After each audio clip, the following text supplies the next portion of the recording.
అమ్మ, హ్మ్. శివకేశవుల మధ్య భేదం ఉందా? హ్మ్. ఈళ్ళిద్దరూ సమానమేనా? అసలు భేదం లేదు అని చెప్పడానికే ఒక ఉదాహరణ. ఏంటి అంటే మీకు శ్రావణ మాసం అని మనం మొదలు పెడతాం. అవును. ఆషాఢ పౌర్ణమి అయిపోయిన తర్వాత గురు పూర్ణిమని చేసుకుంటాం.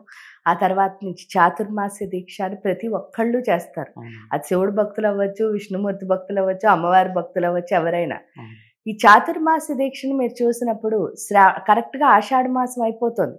ఆషాఢ మాసంలో ఏం నేర్పిస్తున్నారు అంటే వారాహి అమ్మవారిని కొలవడం నేర్పిస్తున్నాం మనం.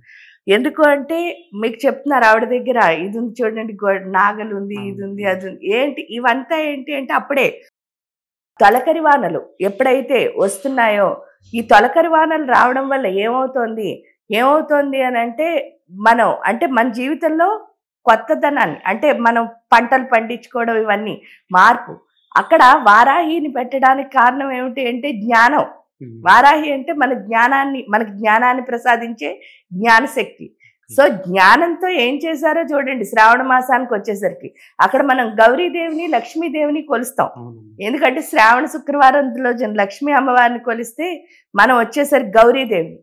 గౌరీదేవిని మంగళవారం రోజున కొలుస్తున్నాం. ఆ మంగళవారం రోజున, శుక్రవారం రోజున మీరు కొలిచినప్పుడు ప్రతి ఒక్కళ్ళకి ఒకటే చెప్తారు.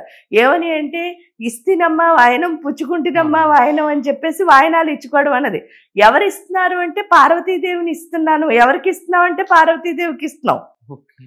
అంటే ఇద్దరిలో ఏం చెప్పారు? సమానం.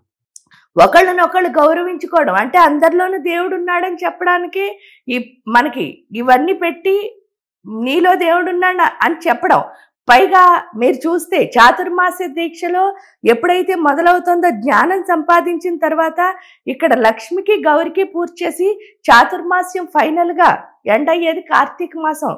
మీరు చూస్తే అక్కడ శివకేశవులతో ఎండ్ చేస్తున్నాం. అంటే వీళ్ళిద్దరిని పట్టుకెళ్ళి ఎవరిలో కలుపుతున్నాం? శివుడు కేశవుడు. అప్పుడు అభేదం ఎక్కడుంది అసలు?